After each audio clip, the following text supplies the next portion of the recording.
On June 25, 2015, YouTube channel Obscure Horror Corner uploaded the first of 5 gameplay videos introducing the world to a chilling game called Sad Devil. It wasn't like your typical horror game. It was the first record of the game's existence on the internet. Sad Devil offered no objectives, no enemies, and no resolution. Instead, players navigated dimly lit corridors and randomly bombarded Ed throughout the game with mysterious symbols, audio, and images. It was a game unlike any other that truly saddened Sad Devil. What stood out wasn't just its creepy vibe, it was the sickly perverted content lurking beneath the surface. The game wasn't just unsettling, it was laced with accusations of demonic illegality and downright disturbing imagery. The game was a maze of dark, claustrophobic corridors with no clear goal. You wandered around in first-person POV while Ed's audio played in the background. The sounds were seemingly random but ranged from contrasting music to distorted screams and laughter. Perhaps the most unsettling were the snippets of serial killers. Interviews that would pop up every now and then, throwing the game into full-screen flash. Some of your disturbing images were strange, like black and white images of statues or mysterious symbols. Others were downright creepy mugshots of criminals, cult references, and cryptic Latin phrases. The most infamous of which was the recurring appearance of Jimmy Savile, a disgraced TV presenter known for decades of child abuse. His presence in the game made it seem as if there was something much darker lurking beneath the surface, making it all the more apparent. There was a ghostly child who would sometimes be seen in the hallways. In the latest gameplay video uploaded by Obscure Horror, one of these ghostly children began to follow the player around the corner, and there was no escape until the game ended when the player was finally caught and killed by this terrifying silent figure. A real sadistic devil. Things got even darker when a download link for the game popped up on 4chan's paranormal board on July 7, 2015. Those who downloaded it quickly realized that the clone involved some demons and included extremely gory images of mutilated corpses and even CP. Oddly enough, the game also contained malware that sometimes crashed your computer. The alleged owner of the completely obscure Horror Corner, Jamie, denied any connection to the version, claiming that the version he played did not contain any illegal content, but there were holes in his story and people were already questioning whether he could be trusted. Jimmy claimed to have found the Sad Devil. It was said on the dark web that a mysterious and anonymous user named ZK had sent him a link to the game. According to Jimmy, the game was hosted on a hidden Tor service, but people were wondering where the real gameplay footage came from because all the original download links were fake. People have been trying to decode the meaning of Sad Satan for years, with references to Jimmy's sale and ghostly children leading many to believe that the game is a sick reference and a means of distributing child abuse. The twisted content called Sad Satan, the audio from Led Zeppelin's Stairway to Heaven, music, and Latin phrases all suggest some sort of satanic or cult theme after all the controversy. The Obscure Horror Corner went silent and the channel was abandoned. But that didn't stop the internet from obsessing over the creation of a clean version of the game by Sad Satan fans. So all the illegal content has been removed so people can enjoy the environment without the risk that the devil is saddened by sticking with people is just horror or controversy. The fact that we still don't know the truth. I would strongly advise against doing any digging, but if you are extremely careful about what kind of mess you are getting yourself into. An internet mystery was born on Reddit in 2009 and quickly became one of the most disturbing internet rabbit holes known as the Lake City Quiet Pill saga. It is an incredibly disturbing mystery that still has no solution. The story begins with a Redditor named Religion of Peace who later came to light. Milo was no stranger to controversy. As the moderator of the infamous jailbait subreddit, Milo had already earned a dark reputation as r/jbait was notorious for spreading illegal content and was eventually banned by Reddit, but that is a story for another time. Milo claimed to be a war veteran of the Cold War and even boasted about his alleged involvement in conflicts such as the Battle of Normandy. People were divided, some impressed by his apparent knowledge while others doubted his claims. Milo was an unusually active Reddit user. Despite claiming to be 80 years old on May 18, 2009, which further raised suspicions, Milo Lake City shared a link to a new website called quietpills.com. He described it as a host of old people's pictures, At first, the site seemed pretty ordinary, a place to upload pictures, but the name Quiet Pills itself gave people pause. It was rumored that there was more to it than meets the eye. On July 17, 2009, Milo posted his last Reddit comment, which was a rant about spam content. Just a few hours later, a new user named 2-6 showed up. According to the post, Milo was ready to announce his death, having died at his desk, leaving no family and only a few personal belongings. That's when things got weird.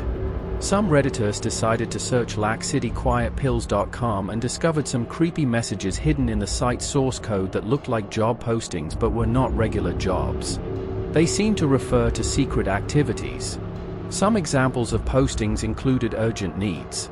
12 ESS Spanish speakers, no paperwork required, and 4 24/7 DP English speakers, Spanish fluency. Plus the language was filled with military-style acronyms and obscure words, with one user mentioning in these lines that the abbreviation WW stands for wet work, or more specifically murder. The intrigue intensified when a real-world incident in 2010 seemed to be directly related to Lake City Quiet Pills. On January 19, 2010, Hamas arms dealer Ahmad Almar was killed in a Dubai hotel, strangled to death by a team of operatives who entered the country using fakes identity. The alias Angel 2-6 is quoted in the source code of lackcityquietpills.com. This handle has been active on other forums such as FAR.com since the early 2000s. What's more, Angel 26's email address was linked to the domain lakecitypills.com, which literally means angel. 2.6 The activity surrounding these accounts on lakecityquietpills.com paints a picture of a group closely linked to military or illegal work. Some have begun to interpret the phrase Lake City Quiet Pills as a slang term for bullets. The term Lake City Quiet Pills has been traced back to a Remington ammunition factory in Missouri that produces billions of rounds of ammunition a year. People have debated for years what this means. The most common theory is that the site was a front for a group of professional hitmen. Some argue that the military language and references point to a group of former military men who had defected from their government.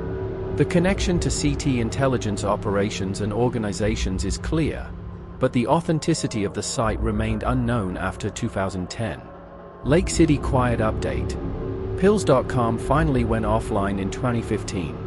A strange YouTube channel called Hostile Semicircle suddenly popped up and immediately caught the attention of internet sleuths, cryptography enthusiasts, and conspiracy theorists. It wasn't just the creepy content that set it apart, it was the sheer scale and weirdness.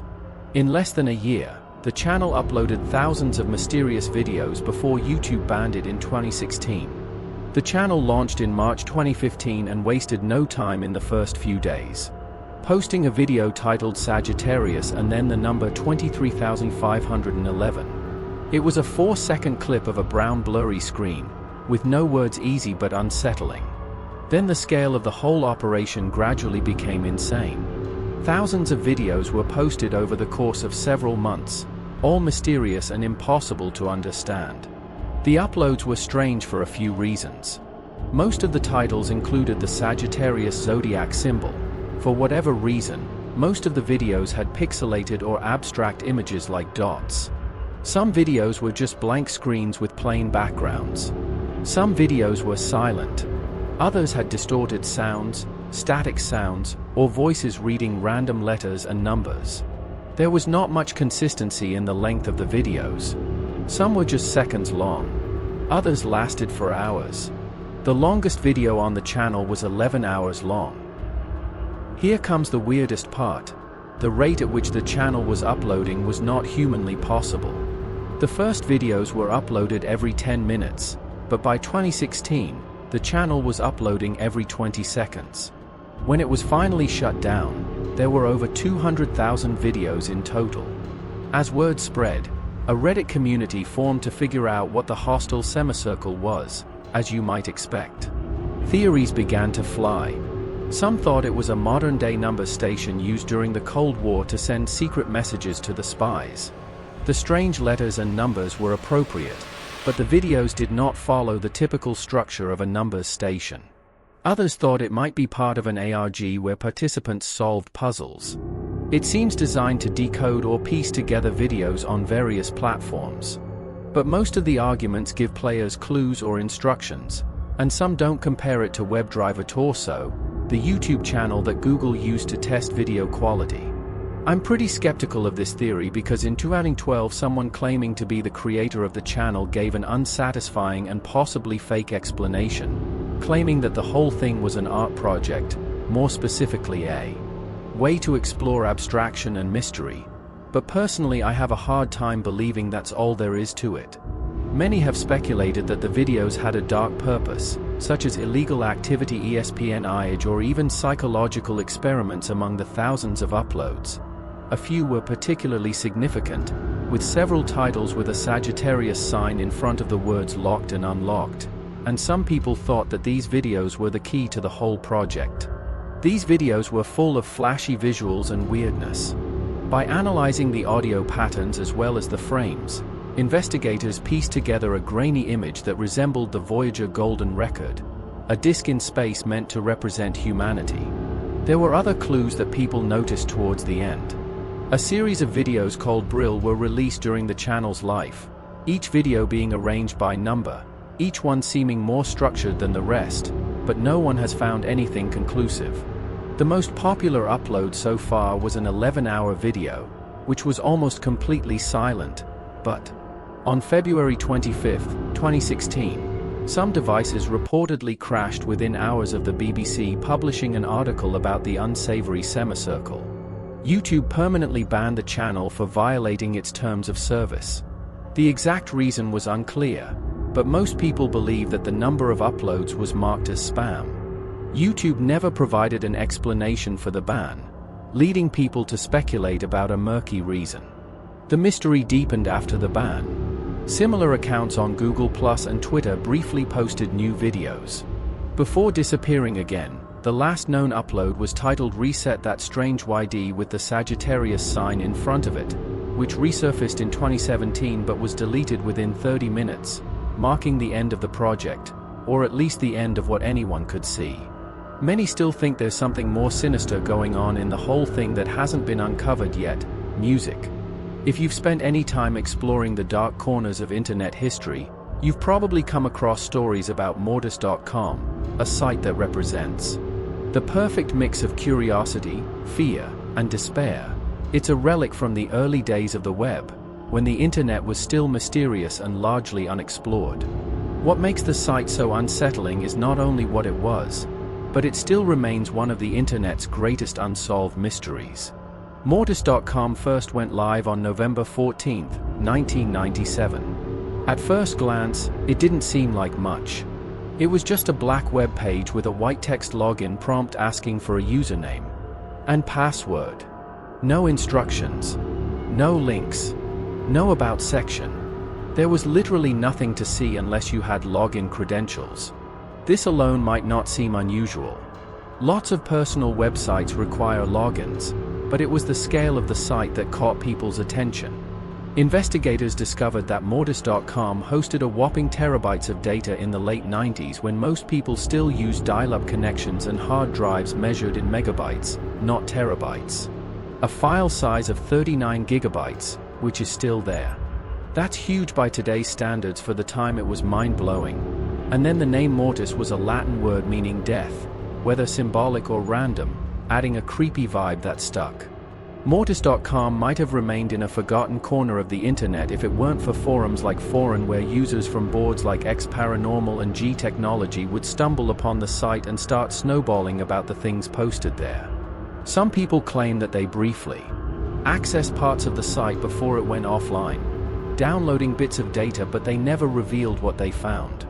If that only made the mystery bigger, if they kept quiet, they found something they couldn't share, or it was nothing and they didn't want to admit it. This is where things get even weirder. Most websites leave a digital footprint even after they go offline, which is where the Wayback Machine comes in, a tool designed to archive web pages so that the original site can be viewed later. Gone, but Mortis.com is completely gone. It was intentionally removed using a file called robots, written to prevent web crawlers from indexing the site. which may sound trivial but it's actually huge. Whoever created Mortis.com went out of their way to make sure no one could track its history, unless they had something to hide, so why would anyone? The domain was registered to one person along with several other websites, including ThuluDonut.eternalnight.com, KarenLing.com and JoshuaL.org. The Thulu Donut was nothing more than a single page with the words "Dead but Dreams Come True." EternalNight.com showed a picture of a burning chess piece against a black background. Two others were moribund and tied to interior design companies, which were run by people who had long since died. Investigators found connections between Mortis.com and seemingly unrelated businesses, including a dentist's office at one address that had become a vacant lot, a high-end security firm, a lamp company, and a bed and breakfast. The connections were tenuous at best, but they added to the eerie atmosphere, making it seem like something bigger. Even the criminal could play along when questioned. Ling reported to him that the site was simply a storage space for personal files like wedding photos.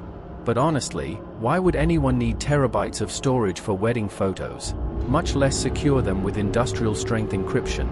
And why would the FBI get involved again, as alleged?